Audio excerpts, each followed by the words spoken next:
आपसी रंजिश के चलते हुए ना जाने कितने घरों के चिराग बुझ चुके हैं, कितने घर बर्बाद हो चुके हैं। दोस्तों, आज की घटना जो मैं आपको बताने जा रहा हूं, इसमें एक परिवार जो यूपी के एक गांव में रहता है और वहां पर उनकी आपसी रंजिश चल जाती है। घर का जो सबसे बड़ा मुखिया होता है, घर का दादा, उसको बड़ी ही बेरहमी से दूसरी वाली पार्टी मार डालती है। उसके बाद उसके बेटे के ऊपर भी हमला किया जाता है। उसके बेटे को भी बड़ी बेरहमी के साथ मौत के घाट उतार दिया जाता है। उसके बाद घर में उस बेटे की बहू रह जाती है, उसके छोटे छोटे 2 बच्चे रह जाते हैं। अब वो बहू बहुत ज़्यादा परेशान हो जाती है और अपने बच्चों को इस रंजिश के साए से दूर ले जाना चाहती है और उन्हें ले जाकर उस गांव को छोड़कर एक शहर में पहुंच जाती है और वहां जाकर अपने बच्चों का अच्छा बेहतर भविष्य के लिए उन्हें अच्छी पढ़ाई देती है। उनकी अच्छी शिक्षा के लिए वो बेचारी दिन भर दिहाड़ी मजदूरी करती है और उन्हें अच्छा जीवन देना चाहती है। लेकिन उनमें से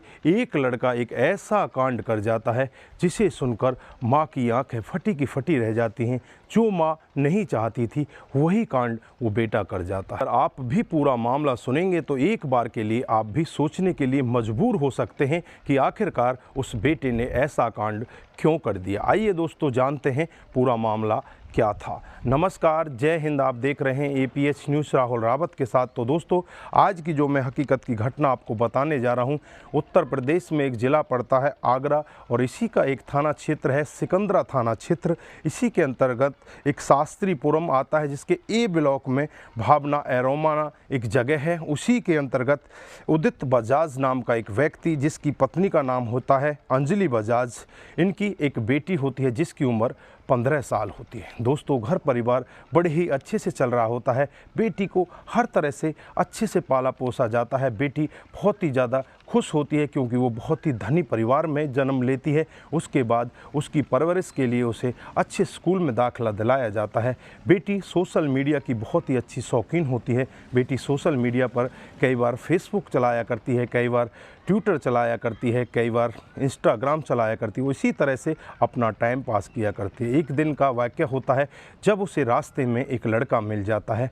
लड़का उससे ऐसे ही बातचीत करने लगता है, लेकिन लड़के से वो ज़्यादा बात नहीं कर पाती। उसके बाद फेसबुक पर उसकी एक फ्रेंड रिक्वेस्ट आती है। फ्रेंड रिक्वेस्ट में वही लड़का होता है। वो लड़की उस लड़के को देखती है, उसकी प्रोफाइल खंगालती है। उसके बाद उसकी फ्रेंड रिक्वेस्ट एक्सेप्ट कर लेती है। एक्सेप्ट करने के बाद धीरे धीरे ये एक दूसरे के साथ बातचीत करने लगते हैं। बातचीत का सिलसिला इस तरह बढ़ने लगता है कि इनकी दोस्ती बहुत ही ज़्यादा गहरी हो जाती है और जनवरी 2023 का महीना आ जाता है जब ये एक दूसरे के साथ मिलने वाले होते हैं। पहली बार जब ये एक दूसरे के साथ मिलते हैं, एक दूसरे से प्यार भरी बातें करते हैं, अपने जीवन के बारे में सारा कुछ बताते हैं। लड़का बताता है कि मैं 12वीं पास हूँ, उसके बाद ग्रेजुएशन में DU से कर रहा हूँ, दिल्ली में रहता हूँ और वहीं पर रहकर अपनी पढ़ाई कर रहा हूँ। और लड़की की बड़ाई इस तरह से करता है कि तुम तो बहुत ही धनी बाप की बेटी हो, तुम्हारे तो पिता इस तरह के हैं, तुम्हारी माता इस तरह की हैं, तुम बहुत ही अच्छी हो। उस लड़की को इस तरह से अपने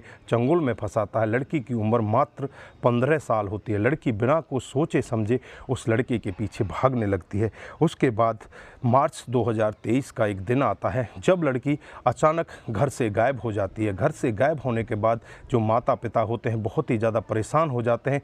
परेशान होकर नज़दीकी पुलिस स्टेशन में पहुंच जाते हैं और वहां जाकर अपनी बेटी की गुमशुदगी की रिपोर्ट दर्ज कराने वाले ही होते हैं।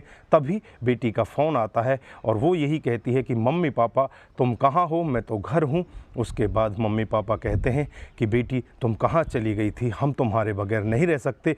बहुत ही ज़्यादा परेशान हो जाते हैं, तुरंत ही भागकर अपने घर जाते हैं। वहाँ जाकर बेटी से मिलते हैं, बेटी से बातचीत करते हैं। उसके बाद बेटी से कहा जाता है कि बेटी तुम हमसे दूर कभी जाना ही मत, जो तुम्हारे बगैर नहीं रह सकते, तुम्हारी जो भी ज़रूरत है उन सब की पूर्ति की जाएगी। उसके बाद बेटी भी बहुत ज़्यादा खुश हो जाती है, उस लड़के से लगातार बातचीत करने लगती है। का वाक़या होता है जब माँ को अपनी बेटी के ऊपर शक होने लगता है। बेटी से उसका फ़ोन लेती है और उस फ़ोन को देखती है। उस फ़ोन में एक लड़के के साथ उसके फ़ोटोग्राफ्स होते हैं। फ़ोटोग्राफ्स भी इस तरह से खींच रखे होते हैं जैसे एक प्रेमी प्रेमिका एक दूसरे के साथ बैठते हैं, उठते हैं, एक दूसरे के साथ गले लगते हैं। इस तरह के फ़ोटोग्राफ्स माँ देखकर एकदम से दंग रह जाती है। माँ उसे पूछने लगती है कि ये लड़का कौन है।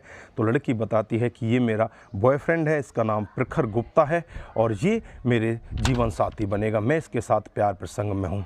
इस पर माँ बहुत ही ज़्यादा परेशान हो जाती है, अपने पति को इस सब के बारे में बताती है। इधर बेटी पर नज़र रखी जाती है, बेटी को बाहर नहीं जाने दिया जाता, बेटी पर हर तरह से नज़र कड़ी कर दी जाती है। उसके बाद बेटी भी बहुत ज़्यादा परेशान हो जाती है। इधर जो लड़का होता है वो भी इस लड़की से मिलने के लिए आतुर हो जाता है, लेकिन ये मिल ही नहीं पाते। उसके बाद जो माँ होती है वो एक दिन गूगल पर सर्च मार रही होती है, अगर आपकी बच्ची 18 साल से कम उम्र की है और अगर वो इस तरह से किसी के प्यार प्रसंग में पड़ जाए तो उसे कैसे रोका जा सकता है। तो उस पर साफ लिखा होता है कि अगर आपकी बेटी 18 साल से कम है तो आप पुलिस का सहारा ले सकती हो। पुलिस उस लड़के के खिलाफ पॉस्को एक्ट लगाएगी और उस लड़के को 8-7 साल की जेल हो जाएगी। इस तरह का वाक़या जब माँ देखती है तो माँ अपनी बेटी से कहती है कि तुम्हारे बॉयफ्रेंड को बोल दो कि वो तुमसे दूर रहे, नहीं तो उसके खिलाफ़ इस तरह का मामला दर्ज करा दूंगी और वो 8-7 साल के लिए जेल के अंदर चला जाएगा। इस पर बेटी गुमसुम रहने लगती है, चुपचाप हो जाती है। माँ भी लगता है कि शायद तुम्हारी बेटी अब मान चुकी होती है, लेकिन बेटी मानने वाली नहीं होती। उसके बाद ये सारा वाक़या अपने बॉयफ्रेंड प्रखर गुप्ता को बताती है। प्रखर सारा मामला बताती है और बताने के बाद ये अपने घर पर चुपचाप रहने लगती है।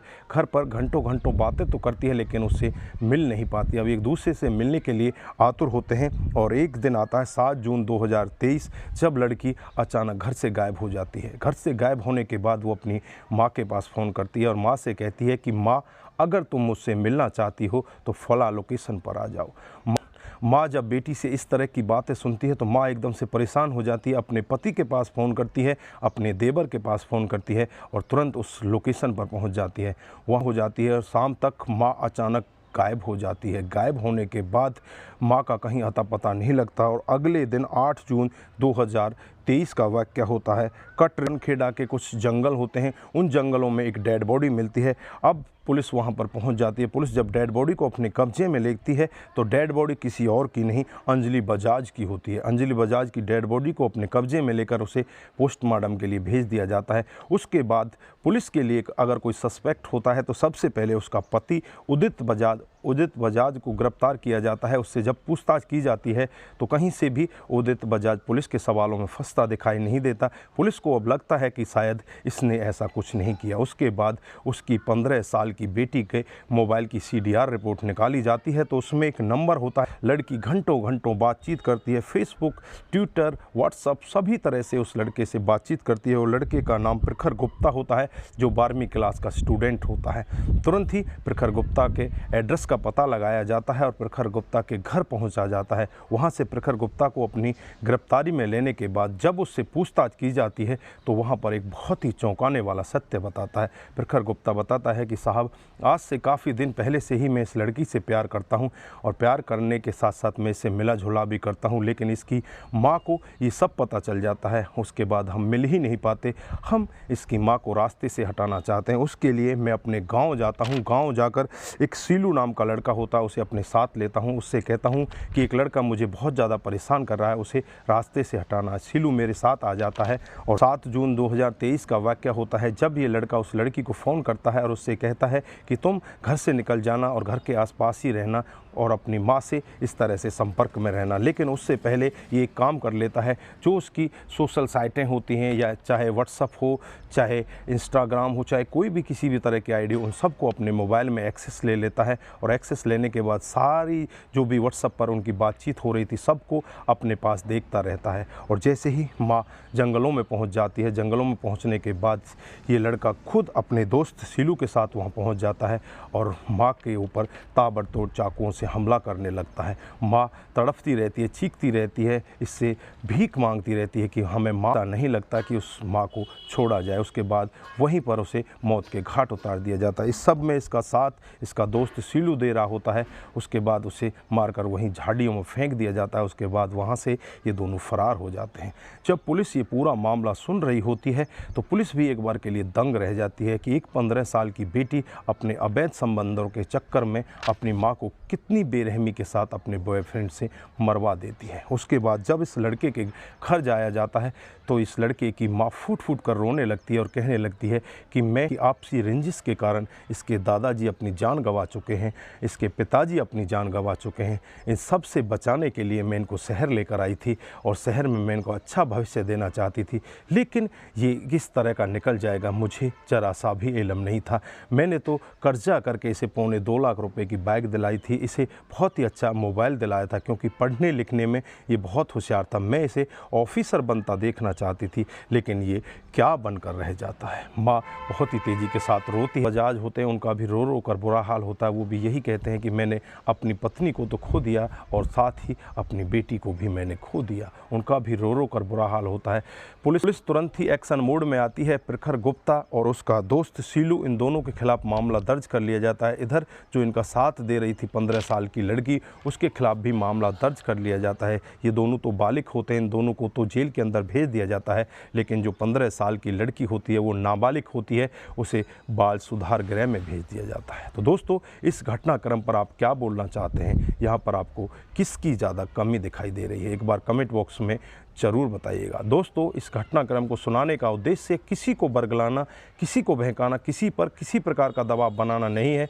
हमारा उद्देश्य सिर्फ आपको जागरूक करना है, आपको सचेत करना है, आपको बताना है कि हमारे समाज में हो क्या रहा है। दोस्तों, आज के लिए बस इतना ही। फिर मिलते हैं किसी नए मोड़ के साथ। तब तक के लिए आप अपना ख्याल रखें, अपने परिवार का ख्याल रखें, सतर्क रहें, सावधान रहें और ऐसे क्राइम को अपने आसपास ना होने दें। नमस्कार, जय हिंद।